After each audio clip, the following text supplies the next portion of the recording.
Because the region that I come from, which is Central America, the 5 smallest countries of all our region, Guatemala, El Salvador, Nicaragua, Honduras, and Costa Rica, right now, 2 of them, Nicaragua and El Salvador, are ruled by socialism of the 21st century. So how can I negotiate as a bloc when I have 2 countries that are not willing to open to free trade? And for these 3 ways to work, you need to understand something about Latin America. I had 2 slides, 2 pictures, if we could put them on, please. The first thing is Latin America has always been ruled by dictators. Then Fidel Castro comes in, and he is successful in making a Marxist guerrilla. In the moment that Castro comes in and he makes a Marxist guerrilla, all the countries in Latin America start copying and pasting that model. You had Marxist guerrillas everywhere, Guatemala, Nicaragua, Peru, trying to do the same thing as Castro, financed by the Soviet Union and with the intelligence of Cuba. 1989 comes, the Soviet Union collapses, and the left Marxist wing of Latin America, the socialist sectors, they are in trouble. Because now they don't have the money of the Soviet Union to keep on going with these violent guerrillas, but they still want to come to power. So what do? Well, Fidel Castro gathers together with Lula da Silva, and they form the first Forum of Sao Paulo. The Sao Paulo Forum is a parliament that every year gathers together to further on the socialist agenda. And they start working on 1990. In 1998, they put their first president, Hugo Chavez.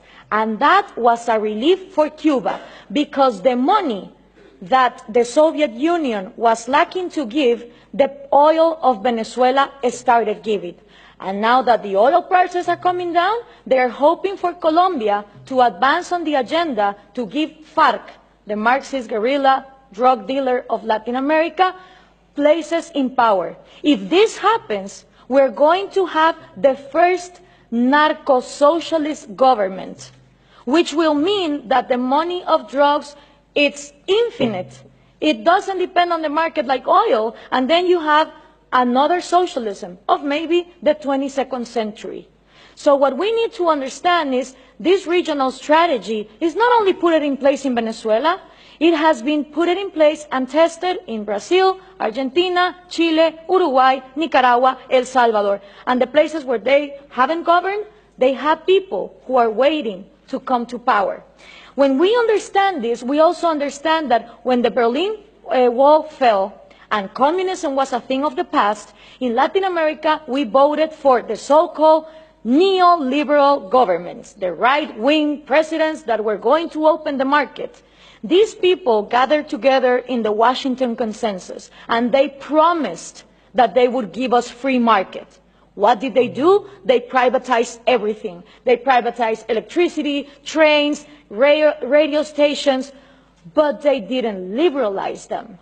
They gave them as oligopolies and monopolies to their peers, and this created crony capitalism. But for most of the population, the one to blame was free market. I don't know if we can now put the picture, please. For the people, what is needed to be blamed is free market, when free market has never existed in Latin America.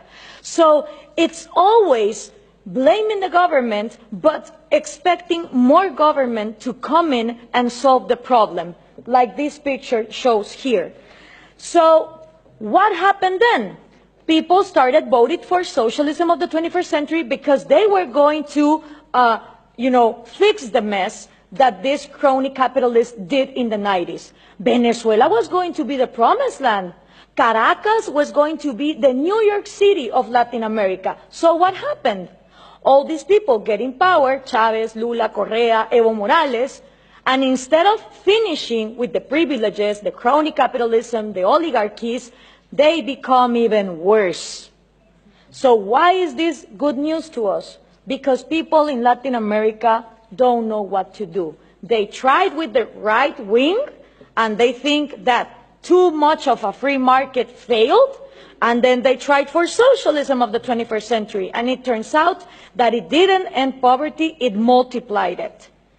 So right now, it's a great and excellent opportunity for people like us, for people who really defend liberties and freedom, not only economic liberties, but also individual liberties.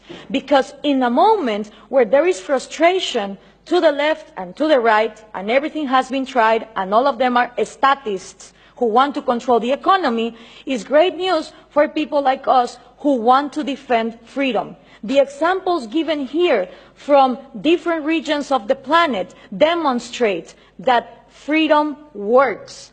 So what we need to input from Europe to Latin America is the right messages. Those messages include that Scandinavia is not socialist, that we need trade more than aid, and in order for institutions to follow up, it's not about material equality, it's about equality under the law and the rule of law. Thank you very much.